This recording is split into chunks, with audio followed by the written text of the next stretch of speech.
और देखिए, हम आपको अक्सर अपने चैनल के थ्रू हम यही कहेंगे कि हम आपको सिर्फ अवेयर करने के लिए अलग अलग समय पर अलग अलग वीडियो बनाते रहते हैं। कुछ तजर्बे हैं ज़िंदगी के और कुछ ऐसी बातें ज़िंदगी में घटती हैं जो हम आपके साथ शेयर कर लेते हैं। तो इससे पहले मैं कोई अपनी बात आरंभ करूं, ये हमारा जो चैनल है इसे सब्सक्राइब कर दीजिए, क्योंकि हम एक नहीं अनेकों बातें जो हमारे समाज में घटती हैं उसी के बारे में बताते हैं। अगर आप चैनल सब्सक्राइब करेंगे, कमेंट करेंगे, अगर कमेंट लिखेंगे तो हमें पता चलता है कि हम क्या कह रहे हैं, हमारे में क्या गलती है और आपके विचार क्या हैं, तभी हमें पता चलेगा यदि आप कमेंट करोगे। हम तो बोलते हैं लेकिन आप सुनते हैं, सुनने के बाद आप कुछ भी लिख सकते हैं, अच्छा बुरा, ये आपके हाथ में। जिस तरह मैं बोल रहा हूँ मेरी ज़ुबान पर, मेरे हाथ में है, मेरे दिमाग में है, जो कुछ मैं कह रहा हूँ अपनी मर्ज़ी से कह रहा हूँ। आप अपनी मर्ज़ी से लिख सकते हैं, कोई कमेंट लिखिए। तो आजकल कई बार मैंने देखा है यूट्यूब पर, हम भी देखते हैं यूट्यूब, आप भी यूट्यूब देख रहे हैं, तो यहाँ पर यूनिवर्सिटी के बारे कहा जाता है कि ये यूनिवर्सिटी फेक है, इसमें स्कैम है, ना जाने क्या क्या दोष लगाए जाते हैं। लेकिन अगर यूनिवर्सिटी फेक है, उसमें स्कैम है, अगर आप यूनिवर्सिटी में जाते हैं, वहाँ से वेरीफाई करते हैं, क्योंकि आजकल शॉर्टकट जंप वाली भी एजुकेशन चलती है। कुछ प्राइवेट यूनिवर्सिटी हैं जहाँ पर आपको 2 साल या 3 साल जो शॉर्टकट में डिग्री आपको मिल जाती है।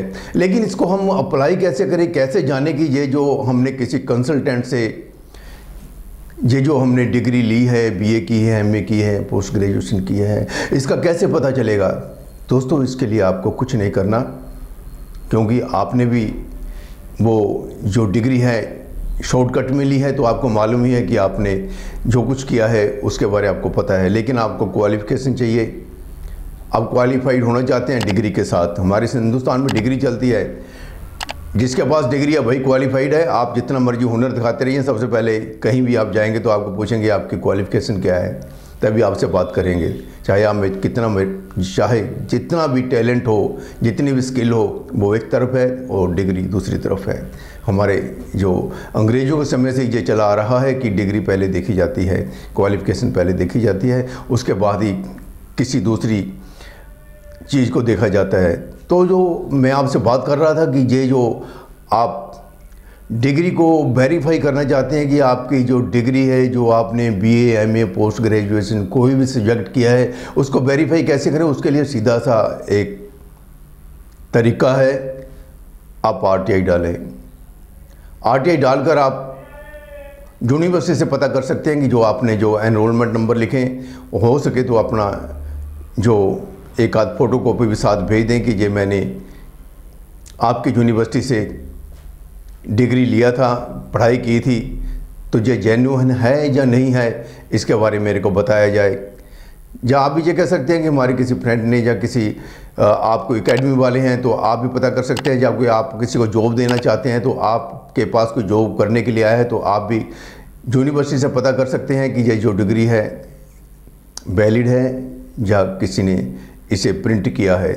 तो इसके लिए आपको सबसे पहले सबसे तरीका जो इस समय हम अहम तरीका मानते हैं वो है आपको आरटीआई डालनी पड़ेगी। आरटीआई 10 रुपये का पोस्टल आर्डर लगाकर खुद ही आप लिख सकते हैं to the information commission, university का नाम, और उसके बाद अपना एड्रेस पता लिखकर कि सो एंड सो की मैंने ये जो डिग्री है 2015 से 18 तक की है, 2018 से 21 तक की है, जो भी आपने क्वालिफ़िकेशन किया है, डिग्री ली है, उसके बारे आप लिखकर एनरोलमेंट नंबर लिखकर पूछिए कि ये डिग्री जो है आपके रिकॉर्ड में है या नहीं है। बस इतना ही आपने करना है। 10 रुपये का आप पोस्टल आर्डर लगाना मत भूलना, क्योंकि हमारी जो गवर्नमेंट है, गवर्नमेंट ऑफ इंडिया के कानून के मुताबिक, आरटीआई एक्ट के मुताबिक आपको 10 पे का जो पोस्टल आर्डर है कम से कम तो लगाना पड़ेगा। उसके बाद यूनिवर्सिटी अगर और ख़र्चा मांगती है कि आपके ये इतने पेज हो चुके हैं, इतना आपका जो पोस्टल चार्जेस है वो अलग से बात अगर यूनिवर्सिटी आपको कहेगी, लेकिन 10 रुपये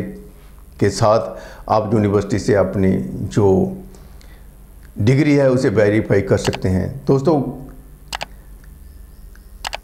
आरटीआई के द्वारा आप किसी भी डिपार्टमेंट से, कोई भी सरकारी डिपार्टमेंट से सूचना ले सकते हैं। तो प्राइवेट यूनिवर्सिटी है चाहे कुछ सरकारी यूनिवर्सिटी है, अगर आप कुछ पूछना चाहते हैं, कुछ जानना चाहते हैं, पब्लिक हित में है, तो आपको यूनिवर्सिटी वाले ज़रूर इन्फॉर्मेशन देंगे। और आपकी खुद की प्रॉब्लम है तो आपको वो सूचना ज़रूर देंगे। तो आप खुद ही, आप पढ़े लिखे हैं, आपने मैट्रिक +2 कोई ना कोई तो पढ़ाई की होगी, लिख तो सकते हैं ना आप, ठीक है, आपने डिग्री तो ले ली है +2 के बाद, लेकिन बाकी +2 तक तो आपकी एजुकेशन काफ़ी है, क्योंकि 7th पास लड़का भी, 6th पास लड़का भी RTI लगा सकता है। इसमें कुछ ज़्यादा लिखना नहीं होता, आप जो लैंग्वेज जानते हैं उसी में लिख सकते हो। तो आप कोई भी डॉक्यूमेंट आपने वेरीफाई करना है, या कोई डॉक्यूमेंट आपने कहीं से पूछना है कि ये जेन्युइन है या इनजेन्युइन है, तो आप RTI लगाकर 1 महीने तक इंतज़ार करें, और उसके बाद अगर आपको जवाब नहीं मिलता तो आप अपील लगा सकते हैं। तो इतना ही मैं कहूँगा, क्योंकि ज़्यादा लंबा हो जाता है, लोग कहते हैं कि ज़्यादा बोलते हैं तो लोग बोर होना शुरू हो जाते हैं। तो हम आपको यही कहेंगे कि अगर आपको कुछ और जानकारी चाहिए किसी यूनिवर्सिटी के बारे या किसी और यूनिवर्सिटी के बारे पूछना चाहते हैं, क्योंकि मुझे काफ़ी एक्सपीरियंस है यूनिवर्सिटी के बारे, क्योंकि मुझे इस प्रोफेशन में 20 ईयर से ज़्यादा हो चुके हैं, और ख़ुद भी मैंने काफ़ी क्वालिफ़िकेशन जो है अलग अलग यूनिवर्सिटी से ली है। तो आप ज़रूर कमेंट में लिखें कि आप कौन सी यूनिवर्सिटी से कौन सा डॉक्यूमेंट लिया है, और उसको कैसे हमने यूज करना है, कहाँ पर वो वैलिड है, कहाँ पर इनवैलिड है। ये सब हम आपको कमेंट लिखें तो हम आपको बताते रहेंगे। धन्यवाद।